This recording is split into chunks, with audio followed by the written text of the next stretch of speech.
अस्सलामुअलैकुम, मैं हूं आपकी मेज़बान सानिया गुल। नाज़रीन, कुल्लूस उस्मान सीरीज़ ने अपने देखने वालों को अपने शहर में मुब्तला कर रखा है। हर कोई सीरीज़ में पेश आने वाले वाक़यात के मुतालिक बात करता हुआ हमें नज़र आ रहा है और हर कोई आने वाली नई किस्त का बेताबी से इंतज़ार कर रहा है।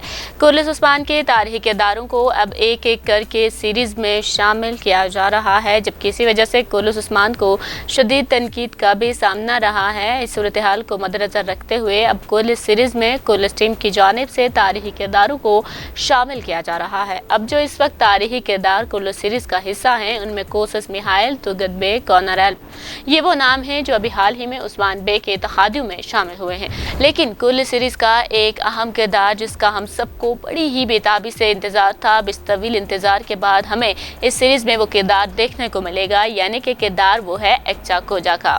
अब एक्चा कोजा का इंतजार खत्म हुआ है और इसको अब सीरीज में शामिल कर लिया गया है। कुल्लूस उस्मान के मदाहों को एक्चा कोजा के किरदार से बहुत सी उम्मीदें भी हैं और वो तुर्गत बे और कॉनर जैसा जंगजू ही हमें देखने को मिलेगा, इस चीज़ की भी मदाहों को उम्मीद है। लेकिन इन सब में कोबान सबसे ज़्यादा माहिर निकलेगा। जब उस्मान बे चरवाहे के हेमे में मॉडल और महासरे हथियारों को देखेंगे तो चरवाहे का राज खुलकर सामने आ जाएगा। अब हम आपको एक्चा कोजा, जो कि एक चरवाहा है, उसके मुतालिक आपको तफसीलन बताते हैं कि नाज़रीन, हमारी मालूमात के मुताबिक उसके सारे ख़ानदान को टेक फोर्स की जानिब से कत्ल कर दिया गया था और वो बरसा में कैद हो गया था और उसके बाद नेकर के साथ वो रहा।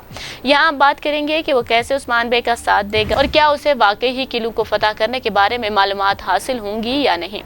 एक का नाम जो कि एक्चा कोजा मशहूर हो गया, लेकिन नेकर जिसके साथ वो रहा उसके बारे में आपको बताएं कि वो एक लकड़हारा था जो कि उस्मान बे का जंगजू दोस्त भी था, जिसने यहाँ तक कि अरहान गाजी के लिए E12 के तौर पर काम किया था, जो कि एक निजी ट्रेनर था जो कि उस्मान गाजी के साथ 1380 में अजमेत और उसके आसपास के इलाकों को फतह करने के दौरान कमीशन के तौर पर उस्मान बे के साथ रहा है। अगर तारीखी लिहाज से एक्चा कोजा की फतवाहत की बात की जाए तो एक्चा कोजा ने सकारिया और अजमेत के आसपास के इलाकों में बहुत से किलों को फतह किया था और वहां पर अपना हेडक्वार्टर कायम किया और उसके बाद उसने आर्मेनियन, पाजारी और कंदेरा को फतह किया और फिर एक साथ ही अदोस और समंदीरिया को भी कॉनर की मदद से फतह कर लिया था। तो यहाँ से अंदाज़ा लगाया जा सकता है कि एक्चा कोजा को फतवाहत में महारत हासिल है और अजमेत के एक्चा कोजा के हाथों फतह के बाद कोचली के नाम से उसको जाना जाने लगा।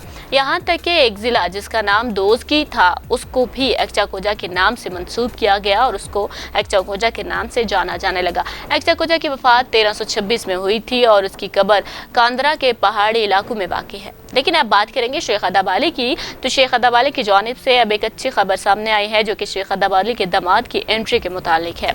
तुरसन फेक जिन्होंने कोई भी मुकम्मत नहीं छोड़ी थी और साबका फौजियों के लिए बतौर इमाम खिदमत अंजाम दी थी। तुरसन फेक जो कि शेख अदब अली का ही शागिर्द था और उसने शेख अदब अली की बड़ी बेटी से शादी की थी और वो बेटी शेख अदब अली की गोद ली हुई बेटी थी। लेकिन इस बारे में और कोई इल्म नहीं है कि ये बेटी किससे शेख अदब अली ने गोद ली थी। लेकिन रिपोर्ट के मुताबिक शेख अदब अली ने जिस इंसान से बेटी को गोद लिया था वो इंसान वो था जिसने उस्मान गाजी की जगह पहला खुतबा दिया था और वो उस्मानी सल्तनत की पहली कड़ी भी था और उसको इमाम खतीबी का लक़ब भी हासिल था। लेकिन ये किरदार कौन अदा करने जा रहा है, इसके मुतालिक अभी तक हमें कोई मालूमात नहीं हासिल हुई है। इसको एक राज रखा जा रहा है और इस नाम को सामने नहीं लाया जा रहा। तुरसन फेक की जानिब से रूहानी मदद जब उस्मान बे को हासिल होगी तो उसके बाद सीरीज़ में एक बहुत बड़ी खला पूरी हो जाएगी। अब बारी है शमसा सर्जन की। शमसा सर्जन जो कि उस्मान बे का बहुत ही बेहतरीन कमांडर होगा और बहुत ही करीबी दोस्त भी होगा और उसकी एंट्री एक धमाकेदार एंट्री साबित होगी। नाज़रीन, ये थे वो किरदार जो कुल्लू सीरीज़ में अब एंट्री करने जा रहे हैं और ये तारीखी किरदार हैं। इस बारे में आपका क्या ख्याल है, हमें अपनी राय से ज़रूर आगाह कीजिएगा और हमारे वीडियो को लाइक और शेयर करना मत भूलिएगा।